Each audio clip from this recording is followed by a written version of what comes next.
बिस्मिल्लाहिर्रहमानिर्रहीम अस्सलाम वालेकुम नाज़रीन, मैं हूं आपका मेज़बान दानिश अंसारी और आप देख रहे हैं मेरा YouTube channel Danish Ansari official. नाज़रीन, आज हम बात करेंगे मलिक महबूब साहब से। आप सबके फेवरेट हैं, मशहूर एस्ट्रोलॉजर हैं। अस्सलाम वालेकुम मलिक साहब, कैसे हैं आप? वालेकुम अस्सलाम। अल्लाह का करम है। आप बताएं दानिश भाई, आपकी क्या हाल चाल है?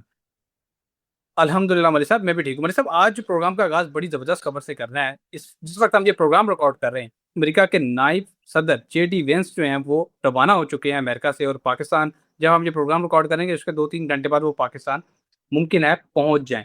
सर, पाकिस्तान के सर पे ये सहरा आया है कि उसने दुनिया में होने वाली तीसरी जंग अज़ीम, उसको आर्ज़ी तौर पे कह सकते हैं या मुस्तकिल तौर पे, अल्लाह बेहतर जानता है, उसको रुकवा दिया है। अब सारी दुनिया पाकिस्तान को मुबारकबाद भी दे रही है, तारीफ़ भी कर रही है। अफ़गानिस्तान के साथ भी पाकिस्तान की जंग बंद हो गई है और पाकिस्तान में आखिरकार ईरान की क़यादत भी आ रही है, अमेरिका की क़यादत भी आ रही है। सर, बज़ाहिरी तौर पे तो हमें दिखाई दे रहा है कि पाकिस्तान बहुत अच्छा डिप्लोमेटिक लेवल पे काम कर रहा है। एक तो मुझे ये बता दें कि पाकिस्तान के सर पे ये सहरा कैसे आ गया? दुनिया में और भी ममालिक हैं, रशिया है, चीन है, इंडिया है और ममालिक भी बहुत सारे हैं। लेकिन सब एक साइड पे रहे। पाकिस्तान ने डिप्लोमेटिक लेवल पे शायद ज़्यादा अच्छा काम कर दिया या सितारे बेहतर थे, उस तरह भी फ़ायदा हो गया। और बज़ाहिरी तौर पे हमें जो कामयाबियाँ दिखाई दे रही हैं, क्या ये वाक़ई कामयाबियाँ हैं? क्या वाक़ई जंग बंदी हो जाएगी? पहले इस हवाले से काइंडली क्लियर करें। देखिए दानिश भाई, मैंने जब लास्ट आपको वीलॉग में बताया था कि एक मून की ट्रांजिट है जिसमें एक उम्मीद की किरण है छोटी सी कि मामलात बेहतरी की तरफ जाएंगे, लेकिन ये टेम्परेरी होगा। अब जैसे मैंने आपको लास्ट डेट दी थी कि 11 से लेके 20 तारीख फिर मामलात में एग्रेशन, डिप्रेशन, एंजाइटी के प्रॉब्लम नजर आ रहे हैं। तो ये मामलात वैसे ही नजर आएंगे आपको। अल्लाह करे, मैं फिर से कह रहा हूँ, मैं अच्छी बात नहीं कह रहा हूँ, अल्लाह करे मैं गलत हूं और ये चीजें बिल्कुल इसके बरक्स निकले, मुज़ाकरात हो जाएं। लेकिन एक बात है, सैटर्न सैटर्न सैटर्न सैटरडे के दिन सैटर्न का होना डेफिनेटली डिलेज दिखाएगा। ये मुज़ाकरात पहले राउंड में नहीं होने वाला है। ये मुज़ाकरात आपके में भी शायद कम से कम 3 से 4 स्टेजेस में हो, डिले हो, या यूं कहा जा सकता है कि किसी गलत फहमी का शिकार हो। इसमें कोई शक नहीं है। अगर आप ये सोच रहे हैं कल सहरा सज जाएगा, तो ये मुआवजे से कम नहीं है। इसमें धोखे के बहुत ज्यादा चांसेस हैं, मैं फिर से बता रहा हूँ। और इसमें धोखा ऐसे हो सकता है कि जिस वक्त ये फाइनल स्टेज पे पहुंचे या अपने अपने टर्म्स रखें, वहां पे किसी तरह की मिसअंडरस्टैंडिंग होगी, क्योंकि कल ही मर्क्यूरी भी एंटर होने वाला है पाइसेस में। और यहाँ पे कहा जाता है इतने सारे ये प्लेनेट एक जगह पे होना एक तरह से फिर एक नए ड्रामे की बिगनिंग दिखा रहा है। और ये नया ड्रामा आपको हो सकता है 17-18 अप्रैल के करीब दिखाया जाए, लेकिन ये अभी डिफिकल्ट फेज है। अल्लाह करे अच्छे से गुजर जाए। मुझे ये एक नया जंग की बिगनिंग दिख रही है। Okay sir. सर, मुझे भी कुछ ऐसा ही दिखाई दे रहा है और दफाई तजियाकार भी ये कह रहे हैं कि इन्होंने इसराइल जो है वो जंग बंदी नहीं चाहता। उन्होंने लिबनान पे हमला कर दिया है और वहाँ पे सिविलियन आबादी को निशाना बनाया है। सैकड़ों लोग जो हैं वो इसमें जाबाज हो चुके हैं और कई हज़ार जख्मी हैं। इस वजह से, इसराइल के इस इकदाम की वजह से, जो ईरान है उसने स्टेट ऑफ हॉर्मोज को दोबारा बंद कर दिया है और सख्त किस्म के वहाँ पे शराइत नाफिज कर दिए हैं कि जिस जहाज़ ने यहाँ गुजरना है उसने इतना टोल टैक्स देना है। इस इकदाम के बाद, ईरान के इस इकदाम के बाद, डोनाल्ड ट्रंप ने अच्छी खासी धमकियां दी हैं ईरान को, उनके नायब सदर ने भी धमकियां दी हैं।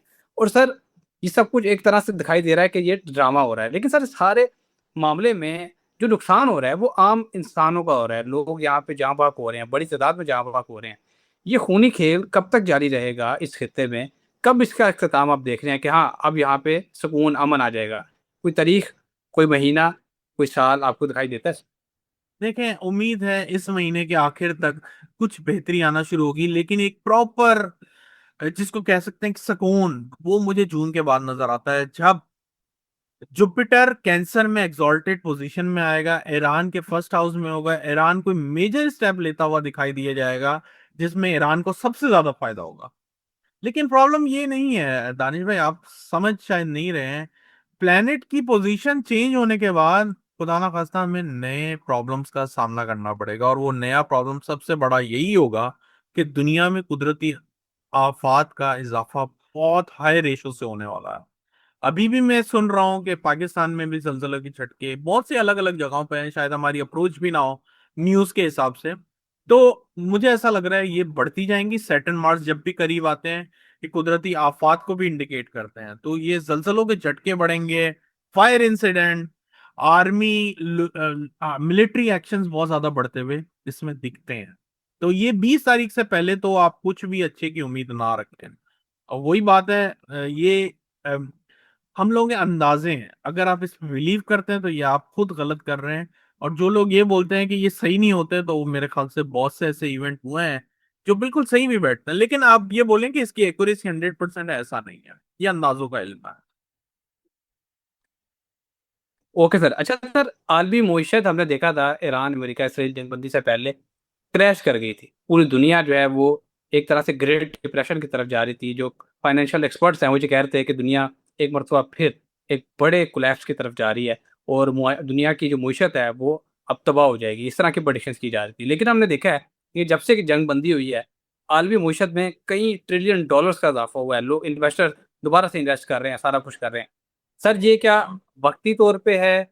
ये क्या वजह है कि दोबारा से ऊपर चला गया है अचानक? हालांकि अभी सिर्फ जंग बंदी सिर्फ बज़ाहिरी तौर पे हुई है, मुकम्मल तौर पे जंग बंदी नहीं हुई।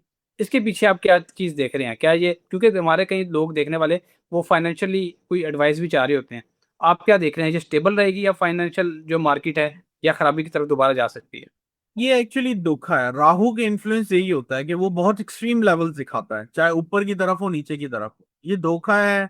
ये बहुत ज्यादा वॉलेटाइल अभी भी रहने वाला है, बल्कि ये क्रैश की तरफ ज्यादा आएगा। ये टेम्परेरी एक रिलीफ है, टेम्परेरी रिबाउंड है। आगे जाके आपको इसके बहुत ज्यादा नताइज देखने को मिलेंगे। अल्लाह करे अच्छे ही देखें, लेकिन मेरी नजर में ये क्रैश की तरफ ज्यादा आएगा। तो ये सब टेम्परेरी चल रहा है। Okay sir. अच्छा सर, हमने एक चीज़ देखी है कि जब भी पाकिस्तान किसी आलमी सतह पर कोई काम करता है तो हमारे हमसाए ममालिक जो हैं उनमें एक जेलसी का फैक्टर वहाँ पे चढ़ दौड़ता है और वो लोग पाकिस्तान में दोबारा से दहशतगर्दी को समूथ से शुरू कर देते हैं। आपको क्या दिखाई देता है? क्या इस सारे मंजरनामे में दोबारा से पाकिस्तान में खुदा ना खास्ता कोई महास खुल सकता है, कोई दहशतगर्दी बढ़ सकती है? हमारा मकसद ये होता है लोगों को ज़हनी तौर पे तैयार रखना, उन्हें पता हो कि ये खबर भी हमें सुनाई दे सकती है आइंदा आने वाले दिनों में। क्या भारत पाकिस्तान के खिलाफ दोबारा कोई साजिश कर सकता है? देखिए, भारत का तो मैंने आपको बताया, एक विंडो ओपन है। 15 मार्च से लेके 15 मई के दरमियान ऐसी हरकत होगी।